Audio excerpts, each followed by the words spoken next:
Hoje é uma manhã especial, porque todas as manhãs na presença do Senhor, elas são especiais.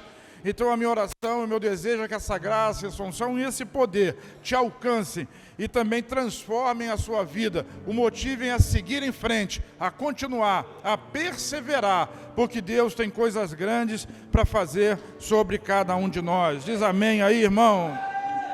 Semana passada nós vimos que o poder da bênção é o maior do que todos os outros poderes. A bênção, ela é poderosa. Por isso nós não podemos deixar de abençoar, de declarar a bênção de Deus, o poder de Deus e tudo aquilo que o Senhor tem feito nas nossas vidas.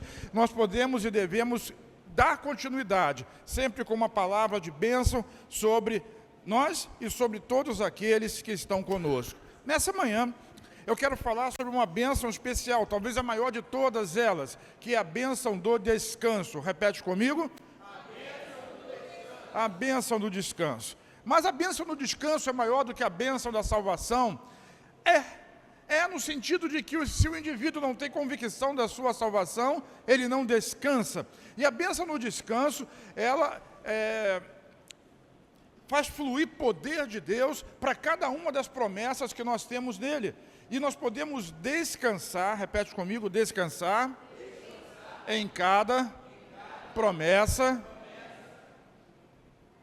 Descansar é confiar. Descansar não é botar as perninhas para cima no sofá, enquanto está assistindo o seu filme, ouvindo a sua música, ou lendo o seu livro, ou jogando o seu gamezinho. Descansar é confiar que o Senhor vai cumprir aquilo que Ele prometeu. Se existe uma promessa, a promessa é alcançada pelo descanso. Sabe, quando a gente está no deserto, a gente canta esse deserto, vai chegar ao fim. Irmão, deserto é lugar de provisão. No deserto não se planta e não se colhe.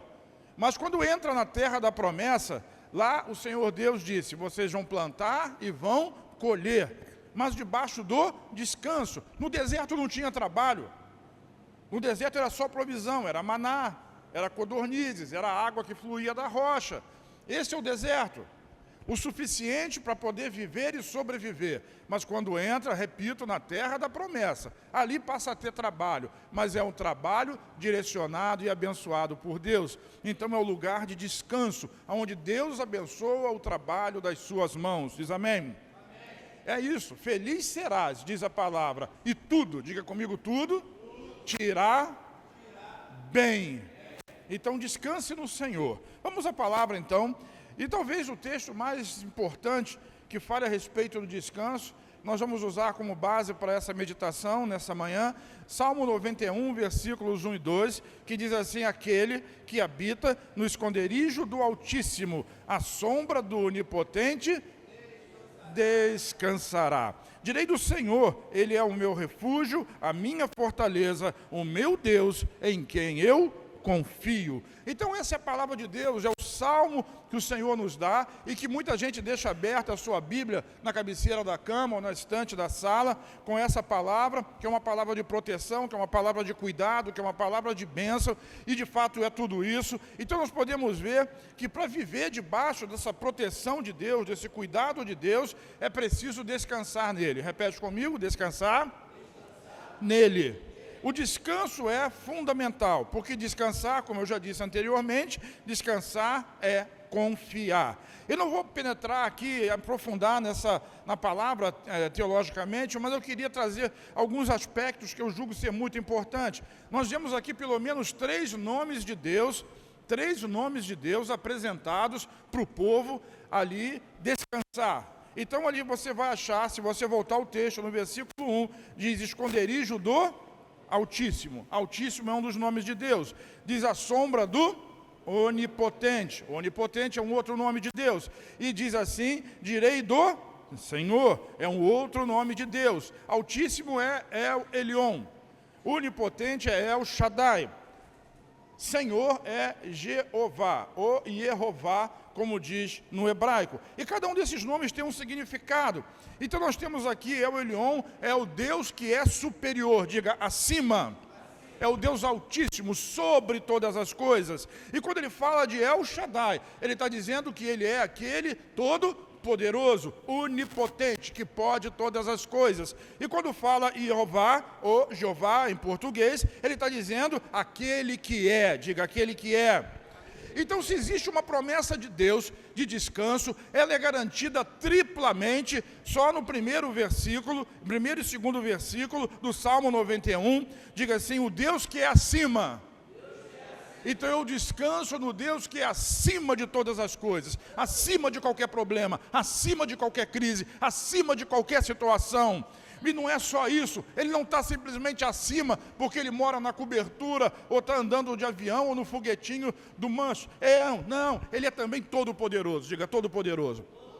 Pode todas as coisas. Então quando a Bíblia diz, tudo é possível aquele que crê, Jesus fala sobre isso. Paulo diz, posso todas as coisas naquele que me fortalece, é porque o nome do Deus Todo-Poderoso está sendo invocado, e nele, diga assim, nele podemos descansar.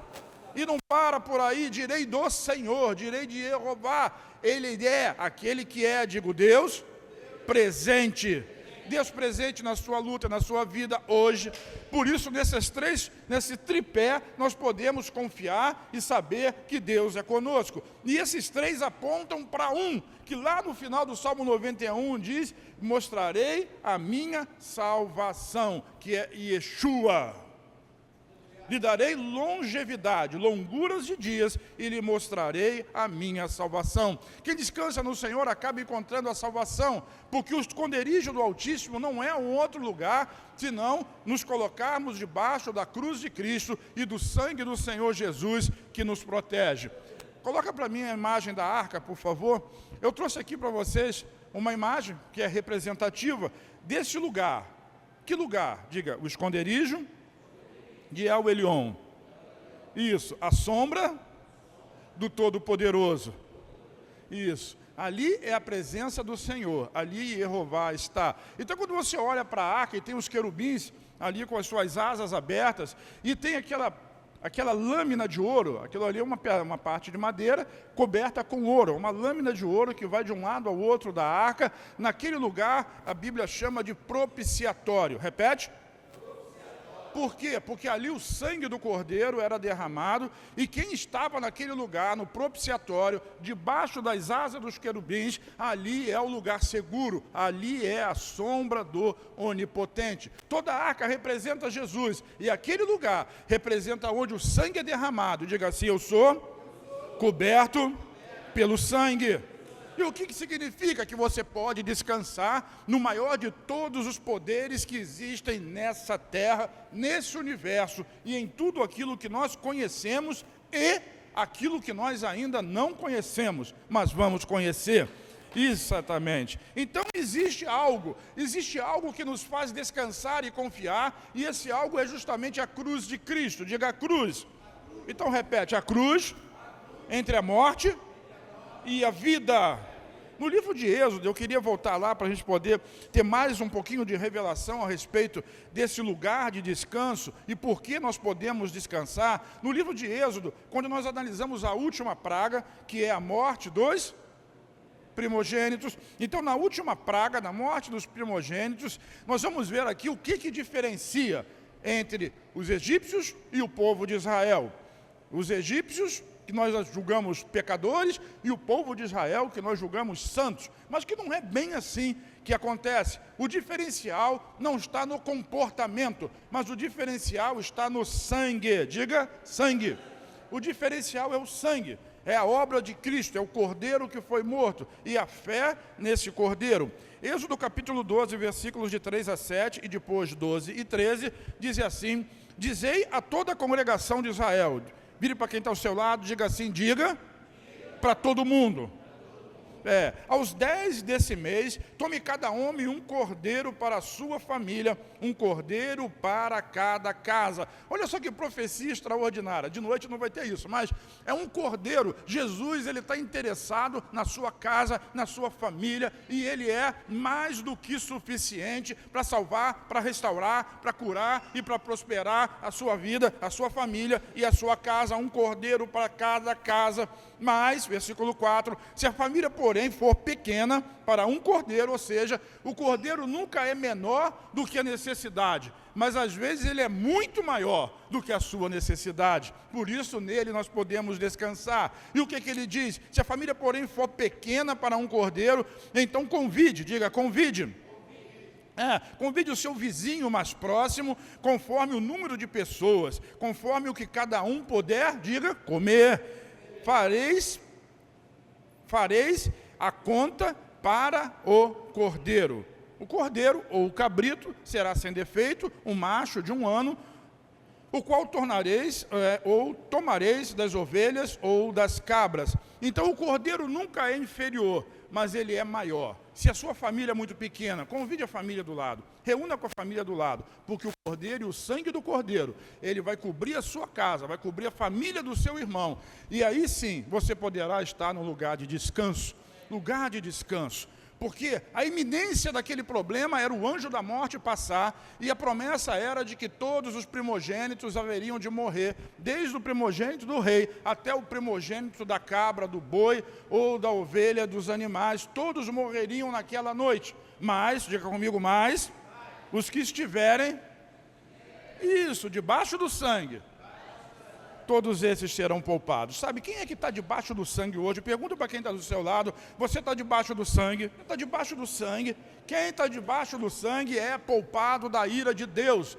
O anjo da morte não vem sobre a casa daqueles que estão debaixo do sangue. Esses são poupados, esses entraram no lugar de descanso. Diga, descanso.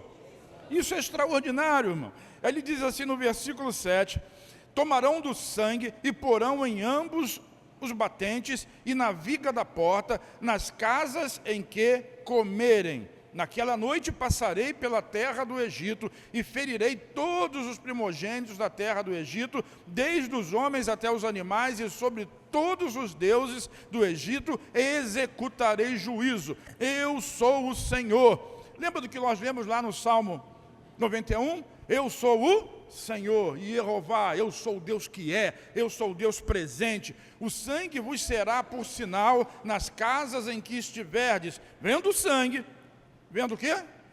Quem ia ver o sangue? O anjo da morte. Deus haveria de ver o sangue. Vire para quem está ao seu lado, diga: Deus não vê você, Ele vê o sangue. Lá era um sangue de um cordeiro. Hoje nós estamos debaixo do sangue do Cordeiro de Deus que tira o... As pessoas têm muito medo do pecado, da culpa e da condenação que eles trazem. Mas eu estou lhe dizendo, você não é mais um escravo do pecado. Por quê? Porque você está debaixo do sangue se você é crente. E sobre você não existe mais culpa e nem condenação, porque Deus não olha mais para você, Ele olha para o sangue. Então você pode deixar o pecado, simplesmente porque o preço já foi pago, você não deve nada a Ele. O vício, a pornografia, a promiscuidade, seja lá o que for, a mentira, a fofoca, deixe isso, você não é mais escravo de nada disso, porque você está debaixo do sangue. Às vezes as pessoas lutam tanto para abandonar o pecado, e toda essa luta é inútil, porque é simplesmente força humana. Fazer jejum, subir escadaria de joelho, fazer promessa, e fazer essas coisas todas, e nada disso adianta, e o pecado cada vez volta mais forte. É porque não aprenderam ainda a entrar no descanso. É preciso descansar na promessa, e Deus, diga Deus, vai cumprir o que prometeu. Mas Deus não cumpre promessa para quem faz, Deus cumpre promessa para quem crê. Quem está comigo aqui nessa manhã? Então diga: eu creio. Então eu sou o Senhor, e o sangue vos será por sinal nas casas em que estiverdes. Vendo o sangue, passarei por cima de vós, e não haverá entre vós praga destruidora. Coloque a mão sobre a sua cabeça e diga assim: sobre a minha casa não haverá praga destruidora. O destruidor não virá sobre mim, porque eu estou debaixo do sangue de Jesus. Esse é o lugar do descanso. Esse é o lugar da nossa confiança, esse é o lugar da nossa fé. Ah, mas não vem problemas. Problemas vêm, mas esses problemas não vão destruí-lo, porque você está debaixo do sangue. Então ele diz assim: quando eu ferir o Egito, vocês serão poupados. Por isso o Salmo 60 diz: as trevas cobrem o mundo, mas sobre você a luz do Senhor raia e resplandece, porque é o poder de Deus para aqueles que vivem no descanso. Às vezes as pessoas ficam muito assustadas, apavoradas, porque olha a inflação, porque olha o presidente, porque olha o governo, porque olha isso, porque olha aquilo, e começa a olhar para as circunstâncias. Nós, diga nós, não estamos debaixo da lei das circunstâncias, porque quem te prospera é Deus, aquele que vive no descanso. Esse é guardado por Ele, as suas mãos, o trabalho das suas mãos é abençoado, o lugar onde pisa a planta dos seus pés é abençoado, não vai falir, não vai quebrar, sua empresa continua, e mesmo que Deus precise lhe ensinar uma lição. Olha, eu vou dizer uma coisa para vocês, isso aqui vai ser um adendo e vai ser de graça, hein? Deus não está aqui e nem tem compromisso nenhum com fazer ninguém ficar rico ou próspero. O compromisso de Deus não é com dinheiro, dinheiro para Ele é nada. Nós sabemos que no céu é ruas de ouro. Então o que Samuel luta tanto para fazer um anelzinho lá e custa não sei quanto a grama, lá vai pisar em cima. Deus tem um compromisso em mudar pessoas, diga pessoas. E às vezes o prejuízo na sua vida, na sua empresa, no seu negócio, é porque Deus está mexendo com quem? Com você. Entenda isso. Entenda isso o mais rápido que você puder, para que você possa crescer e prosperar, para que você possa ser grande nessa terra, conforme o Senhor quer que você seja, porque você está debaixo do sangue. Debaixo de quem? Sangue. Já viu Jesus estressado? Não tem peixe, não tem peixe, pegou a noite inteira, não teve peixe nenhum, vamos ali para onde a água é mais profunda. Eu não acredito que ele estivesse estressado. Estressado estava Pedro, lá dessa rede aqui desse lado, e a rede veio cheia de peixe. Uma multidão que seguia Jesus 2 ou 3 dias com fome, no grande sermão que Jesus fez em Corazim para todos os povos ali, e não tinham o que comer. Jesus chamou Filipe e disse assim: meu filho, vamos dar comida para essa gente toda. Mas tinha muita gente ali, sei lá, 5 mil, 10 mil, 15 mil pessoas. Como é que nós vamos fazer isso? A gente não tem dinheiro. Nós pensamos sempre do lado material, mas Jesus, ele estava no, diga, descanso. Procura o que tem aí. Tem 5 pãezinhos de cevada, 2 peixinhos, que alimentaram mais de 15 mil pessoas e sobraram 12 cestos. O que lhe falta não é trabalho, o que lhe falta é fé. Deus vai cumprir aquilo que prometeu sobre a sua vida. Diz um amém aí, dá um aplauso a Jesus.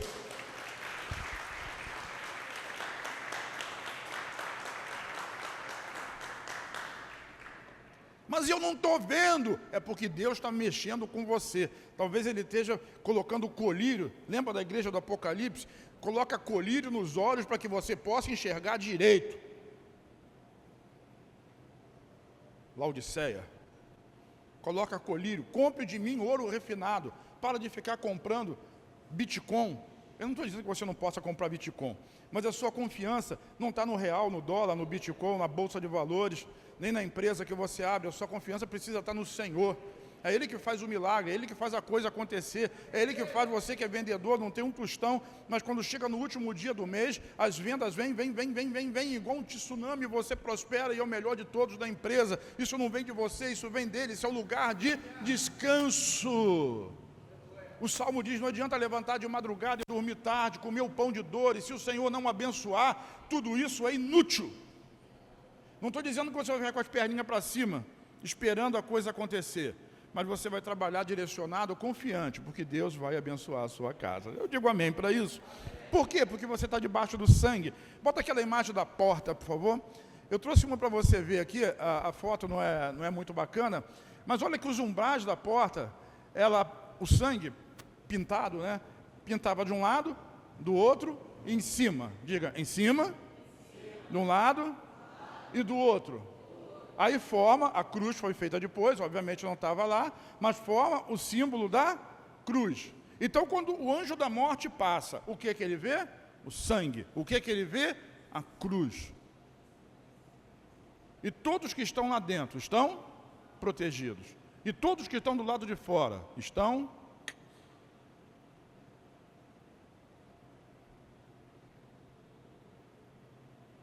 Aí a gente canta aqui, Para a direita, tem o quê? Para a esquerda, na minha frente. por todo, em cima, cobrindo. Você não vê ele, mas o mundo espiritual vê. Você não enxerga isso, mas o mundo espiritual enxerga. E ele sabe muito bem com quem ele pode mexer e com quem ele não pode mexer. Diga: eu vivo protegido pelo sangue. Esse é o esconderijo do Altíssimo, é a sombra do Onipotente. É o lugar presente do Deus Todo-Poderoso, que nós podemos dizer: direi do Senhor, Ele é o meu refúgio, Ele é a minha fortaleza, Ele é o meu Deus, em quem eu confio. Quando tudo está ruim, nós continuamos a confiar. Isso é maravilhoso. Então, nós precisamos olhar para Jesus assim. Às vezes a gente tem uma visão de Jesus como Salvador, e está certo, Ele é o Salvador. Mas Ele não simplesmente salvou você e deixou você viver sozinho na vida que está vivendo aí na terra. Agora você está salvo, um dia você vai para o céu, você aceitou Jesus, você me aceitou, me recebeu, e agora se vira aí que no final eu garanto. E as pessoas dizem assim: você está passando por dificuldade porque não chegou no final.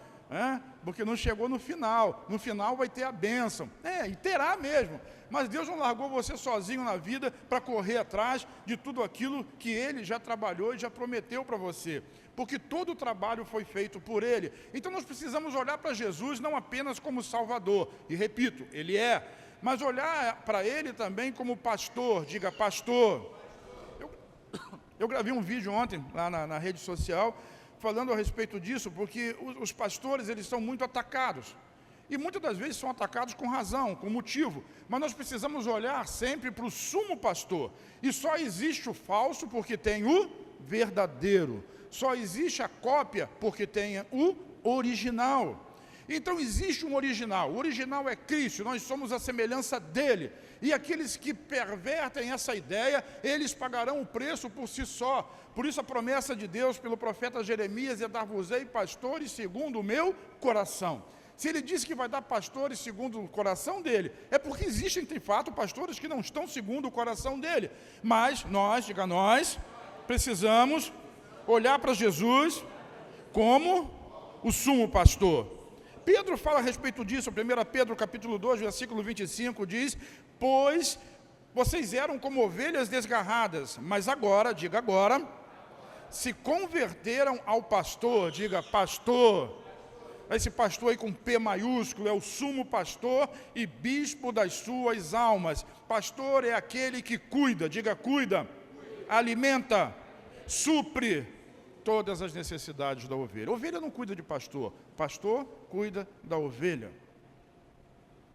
É assim que funciona. Jesus é o sumo pastor. Em João capítulo 10, versículo 11, ele diz assim: eu sou o bom pastor dá a sua vida pelas ovelhas.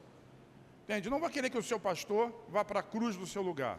E essa obra foi feita e foi consumada pelo sumo pastor.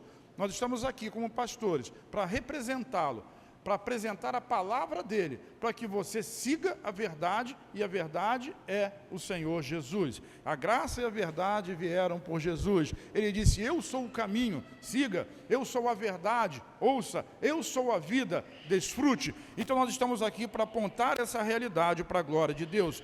Então vejamos aqui algumas características do pastor. E lembre que eu estou falando de descanso. E estou dizendo que o lugar do descanso é Jesus. É o tema principal, irmão. Preste atenção, fica ligado. Salmo 23, então, diz: o Senhor é o meu pastor. Que feio, hein? O Senhor é meu pastor. Nada. Coisa nenhuma. Tudo Ele vai suprir. Então essa é a primeira verdade, quando nós olhamos para Jesus assim. E nós sabemos que hoje, na nova aliança, tudo que nós podemos conquistar ou ter de Deus é através da fé. Então precisa crer. Crer que Ele é o seu pastor. Declarar essa palavra com fé sobre a sua vida: o Senhor é meu pastor. De nada terei falta. Nada me faltará. E aí ele começa a fazer uma relação. Davi faz uma relação. Ele me faz repousar, diga repousar, em pastos verdejantes. O pastor ele conduz as ovelhas aos pastos verdejantes, ao lugar que tem um alimento bom, um lugar que tem um alimento de qualidade. E você que já foi a Israel, alguns já foram, sabem muito bem, e quem não foi vai, quem sabe o ano que vem, daqui a um ano a gente esteja... Que dia é hoje? 17. Quem sabe nessa data nós vamos estar em Israel ainda, passeando por lá, né, a guerra acabando. Então eu quero dizer que não é igual aqui. Aqui você vê pastos verdejantes em todo lugar. Lá não, lá é deserto, lá é seco. Então o pastor ele tem trabalho para achar os pastos, diga pastos, e as águas de descanso. Não é como aqui, que Isaías trouxe um copo d'água, é o copo d'água, né? Lá a água é difícil quando você está no deserto. O pasto verde é difícil quando você está no deserto. Mas a promessa é que o pastor cuida de você. O pastor cuida de você. Se eu não trabalhar não, quero ver. Você pode trabalhar o quanto for. E no final do seu mês o seu saco está furado. Porque você está confiando só em você. Mas quando você confia em Deus, o mínimo, Deus pode multiplicar e transformar no máximo. Sabe, isso é uma questão de fé, irmão.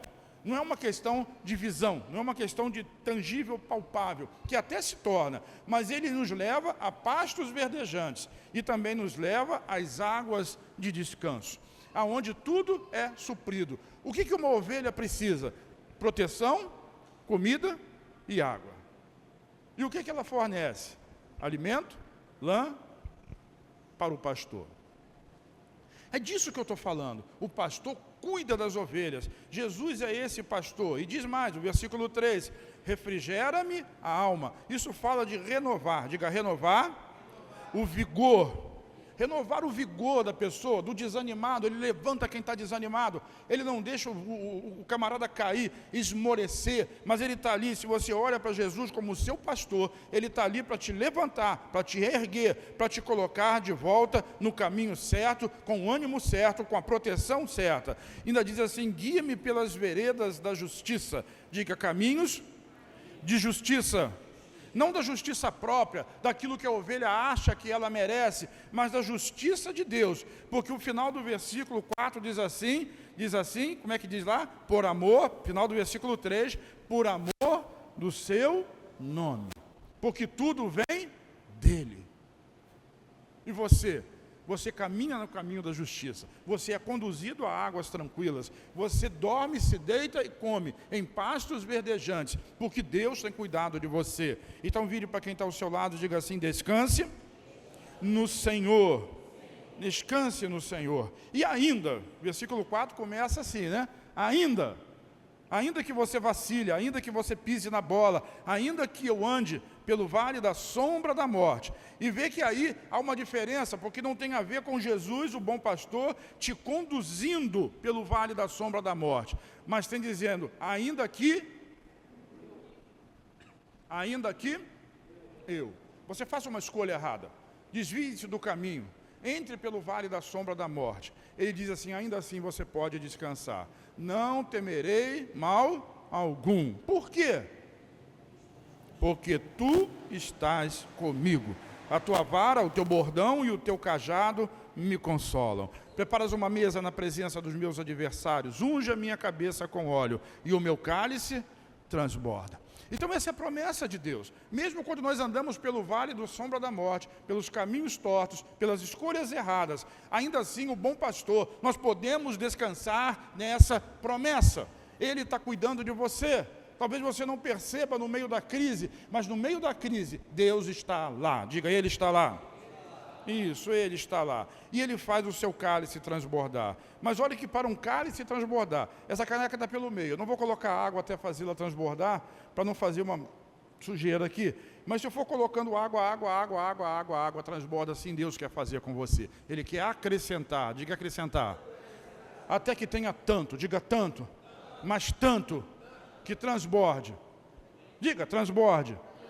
Mas vai jogar fora? Não, transborde para a vida de quem mora perto de você, de quem está do seu lado, que essa bênção seja expandida e seja expansiva a todos aqueles que estão em volta de você. Essa é a promessa daqueles que descansam no Senhor. Diga o descanso. Mas essa palavra aqui coloca você à prova. Sinto dizer isso, porque em algumas situações você vai ser colocado à prova nesse descanso. Porque será que eu descanso mesmo? Será que eu confio mesmo? Será que eu creio que Deus está comigo? E aí tem uma falta, tem um problema, tem uma crise, tem uma situação, para que no momento da crise, diga na hora da crise, eu possa aprender a descansar, a confiar no Senhor, porque Ele tem cuidado de mim. Diz amém? Bondade e misericórdia certamente me seguirão. E quando nós tivemos a tradução, né, da palavra bondade, ela é hesed. Hesed é graça no Antigo Testamento. É a graça de Deus. É a graça de Deus que vai cuidar de você, que vai seguir você todos os dias da sua vida, e você vai habitar na casa do Senhor para todo sempre. Diz amém. Então, olhar para o Senhor Jesus como pastor é fundamental, porque antes de tudo, Ele nunca, repete comigo, Ele nunca abandona a ovelha perdida. Eu tenho uma interpretação desse texto, e eu queria meditar um pouquinho mais a respeito da função do pastor e da função da ovelha, de que o pastor faz e de qual é a situação da ovelha. Na parábola de Jesus, quando Ele fala a respeito da ovelha perdida, e diz assim, ela nunca é abandonada ou esquecida. E isso acontece por causa da justiça de Deus pela fé. Não depende da ovelha. O que a ovelha faz? Se perde. O que a ovelha faz? Cai no abismo. O que a ovelha faz? Se mete no meio dos espinhos. E o que o pastor faz? Diga assim, vai atrás da ovelha perdida. Quem faz isso? Diga, Jesus, o bom pastor. Mas cá entre nós, quem já esteve perdido aqui em algum momento? Tá, não precisa dizer não, deixa para lá. Não precisa se expor. E quem foi atrás de você? Ah, foi Jesus, né? Mas foi Jesus, eu vou usar um termo aqui, por favor, não me confunda com outra coisa, Jesus incorporado na vida de algum pastor. Pastor, não necessariamente de ofício, né? Que jogaram óleo na cabeça dele. Na vida de algum crente, de alguém que estendeu a mão e que tirou você do lugar do abismo. Porque Jesus, ele trabalha assim. Às vezes a pessoa está esperando Jesus aparecer. Está lá no buraco. Ele está esperando Jesus aparecer, mas ele não vai aparecer fisicamente. Mas ele vai usar alguém. Alguém vai lhe estender a mão para trazer você de volta. E nós, diga eu. Cadê o seu braço dominante? Eu sou destro. Então você, com o seu braço dominante, você vai estender para trazer pessoas de volta. E aí você está fazendo a função do bom pastor. E você é glorificado nisso. Deus abençoa você nisso. E abençoa a pessoa através de você. Agora que interessante, vamos ao texto. Lucas 15, é aquela trinca de parábolas, né, da dracma perdida, da ovelha perdida e do filho perdido. A ovelha, Lucas 15, 4 a 7, diz assim, qual de vocês, olha um confronto de Jesus, é o homem que possuindo 100 ovelhas e perdendo uma delas, não deixa no deserto as 99 e vai em busca da que se perdeu, até encontrá-la. E quando a encontra, põe-a sobre os seus ombros, cheio de alegria. E indo para casa, reúne os amigos e vizinhos, dizendo-lhe, alegre-se comigo, porque já achei a minha ovelha perdida. Digo a verdade, que assim haverá mais alegria no céu por um pecador que se arrepende, do que por 99 justos que não necessitam de arrependimento. Existe uma contradição aqui, pastores, teólogos e irmãos inteligentes. Quem é um irmão inteligente aqui? Diga, sou eu. Né? Um eu fraco, né? Mas eu quero dizer para você, que você, diga eu, tenho a mente de Cristo. Se a sua mente é fraca, a dele também é. Então cuidado com o que você diz. Com essa boquinha linda que Deus te deu, esse sorriso de crente, não um sorriso de crente aqui para quem está do seu lado aí, não um sorriso de crente, mostra esses dentes, os dentes estão faltando, Deus completa esses dentes, vai no dentista, irmão. Então, seja abençoado. Por que eu estou dizendo isso? Existe uma questão aqui que é interessante. Qual de vocês é o homem que, possuindo 100 ovelhas e perdendo uma delas, não deixará no deserto as 99 e vai em busca da que se perdeu até encontrá-la? Essa ovelha perdida, ela é crente do rebanho ou não? Quando a encontra, põe-na sobre os ombros, cheio de alegria, e indo para casa, reúne os amigos e vizinhos, dizendo, alegre-se comigo, porque já achei a minha ovelha perdida. Digo a vocês, agora aí, vamos lá, teólogos pensando, digo a vocês que assim haverá mais alegria no céu por um pecador do que por... Então aquela ovelha é uma e os 99 são... É fácil entender que no meio do rebanho, Jesus chama todas de minhas ovelhas. Mas existem ovelhas no rebanho, que na verdade ainda não creram no Senhor como seu pastor e como seu salvador. Então ele diz, a ovelha perdida. Eu deixei as 99, não é porque ele é irresponsável, é porque as 99 estão seguras, elas estão no aprisco, elas estão no curral, elas estão no redil, são justas, não vão se perder. Mas tinha uma ali no meio, que acabou se perdendo. Então Jesus disse assim, eu vou deixar as 99 aqui. Deve ter deixado o cão pastor lá, porque tem sempre um pastor ali no meio, né? Quando não é ele, ele deixa o cachorro. E foi atrás da ovelha perdida. E disse, tem alegria no céu, quando um pecador se arrepende. Porque ele estava perdido e foi achado. Não é assim? E quando você vai para a história do filho pródigo, ele era filho e estava perdido. Ele diz assim, reviveu, viveu de novo, nasceu de novo. Esse é o bom pastor, que não deixa ovelhas para trás. Vire para quem está ao seu lado, diga a você, não para trás. E eu deixo o livre a interpretação. Quem acha que aquela ovelha era uma ovelha justa e crente, ou quem acha que era uma ovelha perdida e que estava ali no meio das outras ovelhas e acabou fazendo aquilo que é propício a ela. Se perdeu e se deu mal. Mas o que eu quero dizer é que Deus ama todos, diga todos. Jesus, ele é pastor e ele quer cuidar, ele quer guiar, ele quer proteger a todos, todas as suas ovelhas, todo o seu rebanho. Por isso, quando ele estava lá diante de Jerusalém e chora diante da cidade santa, ele usa não a figura do pastor e da ovelha, mas usa a figura da galinha e dos pintinhos. Quantas vezes eu quis juntar você como pintinhos, como a galinha junta os pintinhos debaixo das suas asas, e você não quis. Estava cuidando todos como se fossem deles, mas todos aqueles veio para o que era seu, mas os seus não o receberam. Mas nós recebemos, diz amém.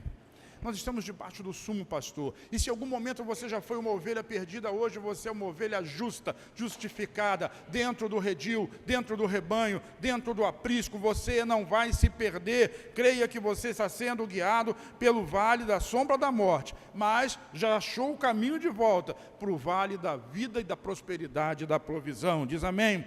Só Jesus faz isso, irmão, só Jesus faz isso. E agora eu quero terminar com mais uma meditação, e eu prometo que vai ser a última. Eu estou muito rápido hoje, né? Eu acho que eu vou continuar mais um pouquinho para você não perder o hábito, né? Porque é chato, você acostuma daqui a pouco... Nós trabalhamos muito, diz amém aí. Eu sei que muita gente diz amém e trabalha nada, né? Mas ok, vamos entender que todo mundo trabalha muito. E isso causa exaustão. Exaustão física, exaustão mental e às vezes até mesmo a exaustão espiritual. E nós precisamos aprender, irmão, o lugar de descanso é receber o fardo de Jesus. Mesmo nos dias de maior pressão, Jesus sempre descansou na promessa. Por isso Mateus capítulo 11, versículo 28 diz assim, venham a mim, o que diz? Todos os que estão cansados e sobrecarregados, e eu lhes darei descanso. O verdadeiro descanso está em Cristo. Às vezes, falando aqui para líderes e para pastores, nós queremos o verdadeiro descanso e a gente quer tirar férias e ir lá para o Japão. Mas o verdadeiro descanso é você andar debaixo do descanso que Cristo dá. A sombra do Onipotente descansará. Ali é o lugar de descanso. Porque ali o seu trabalho, ele não é em vão. Ele não é desgastante, nem física, nem emocionalmente. Mas quando trabalhamos na força do braço, aí há o desgaste. O desgaste é causado muito mais pela religião, pelas obrigações. O desgaste é causado muito mais pela lei, vamos dizer assim, que nós imputamos sobre nós mesmos, sobre as obrigações que nós imputamos sobre nós mesmos. Mas quando nós fazemos todas essas coisas na força do braço, o resultado final é cansaço, é opressão, é sobrecarregados por causa disso. Mas Jesus disse assim, vem a mim, venham a mim e eu lhes darei descanso. Tome sobre vocês, diz o versículo 29, tome sobre vocês o meu jugo e aprendam de mim, que sou manso e humilde de coração. E vocês, diga eu, encontrarei descanso para a minha alma. O verdadeiro descanso está em Jesus. O verdadeiro descanso é trabalhar para Jesus. O verdadeiro descanso é confiar nele, é estar debaixo do sangue, é estar dentro da casa, onde os umbrais estão pintados pelo vermelho do sangue. O descansar nele é confiar que ele é o nosso pastor, é ele que nos guia a águas tranquilas e a pastos verdejantes. E ele conclui dizendo assim, versículo 30, pois o meu jugo é suave e o meu fardo é leve. Então, se nós estamos esgotados, alguma coisa precisa ser reconstruída. Diga assim, eu preciso achar o lugar de descanso. De descanso. Às vezes nós estamos tão cansados, né? Vamos usar o exemplo de uma família. Então a família está cansada, o marido está exausto porque ele tem que trabalhar durante todo o dia para colocar sustento, para poder prover, para poder suprir. E nenhum homem foge dessa responsabilidade, se de fato é um homem de verdade.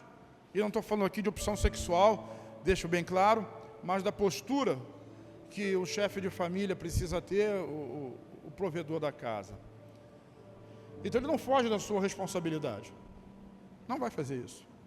Como também a esposa, aquelas que não trabalham fora, e às vezes aqui trabalha fora tem dupla jornada, porque tem a jornada de fora, de ajudar a trazer o pão, mas também tem a jornada de dentro, de cuidar, de arrumar, de prover o descanso. Sabia que a esposa é responsável por prover o descanso? Por isso Salomão diz lá, né, que uma mulher que fala muito, ela é como uma bica, uma torneira que fica pingando o tempo todo. Ela não provê o descanso para o seu marido. Ela não provê o descanso para a sua família. E essas coisas, essas relações, elas ficam desgastadas. Nem sempre que eu estou falando sobre isso, mas acredito que alguém precisa de descanso. E às vezes o descansar não é ficar ausente do trabalho. Às vezes o descansar é você mudar a perspectiva. Mudar a perspectiva. Eu viajei agora, nós viajamos. Eu com a coisa linda que está aqui. Dá um sorriso para mim, meu. Agora você dá, né? Agora dá, né? Que beleza. Eu me cansei muito mais do que aqui. Esse meu reloginho marca os passos e lá eu tinha que dar todo dia 11, 12 mil, 15 mil passos. Não é assim, Jafim? É. Aqui a gente dá o quê? O meu dá 3 mil quando eu dou muito. Fisicamente eu me cansei muito mais do que aqui. Mas às vezes mentalmente, espiritualmente Deus está comigo em todo lugar. O Reuel foi comigo para lá. Roninho disse que ele veio aqui uma vez durante um culto que o Gleice estava pegando, deu um recado para alguém e voltou, porque eu estava lá, ele anda comigo. Mas nós precisamos buscar o descanso. E às vezes o descanso é mudar a perspectiva. E às vezes a perspectiva do próprio ministério, da família, do trabalho que a família dá, é cansativa, é desgastante. Mas esse é o nosso trabalho, nós amamos isso. Nós amamos isso porque amamos nossos filhos, porque amamos nossa esposa, porque a esposa ama o seu marido e ama os seus filhos. E isso faz com que a família continue vivendo em harmonia. E o cansaço fica de lado, pelo prazer e pela alegria. Entenda, o que eu estou falando aqui, mudar a perspectiva. Eu não sou pastor que vou carregar a igreja nas costas. Não, a igreja não é minha, a igreja é de Jesus. Eu estou aqui cumprindo um papel, um trabalho, porque o sumo pastor é ele. E eu sou o pastor local. Talvez eu seja o cachorro que ficou tomando conta das 99 enquanto ele ia atrás da ovelha perdida. Amém. Aliás, tem vida de cachorro que é melhor do que vida de filho, né? Há uma inversão de valores terrível nos nossos dias. Mas o que eu quero dizer é que nós precisamos ir a Jesus. Às vezes mude a perspectiva. Saia por 10 dias, vá descansar por 30 dias. Mude a perspectiva da vida. Às vezes você vai fazer as mesmas coisas. Vamos alugar uma casa e vamos ficar lá. Não sei se você gosta de praia. Na beira da praia que você prefere. Ou você gosta da roça. Então vai lá para a roça que você prefere. Fica 30 dias lá se você aguentar. Se você aguentar. Ou vai para a montanha. Vai para uma que tem neve. Você é endinheirado, pô. Para ver neve. Não sei se você vai aguentar 30 dias lá. E vai dizer assim, eu quero voltar para casa. Que saudade da minha casa. Que saudade da igreja. Que saudade dos meus irmãos de célula. Que saudade do meu pastor. Mas quando você está lá e a perspectiva muda, você percebe que é muito mais feliz fazendo o que está fazendo do que vivendo lá. Quem está me entendendo? Fica de pé então, em nome do Senhor Jesus.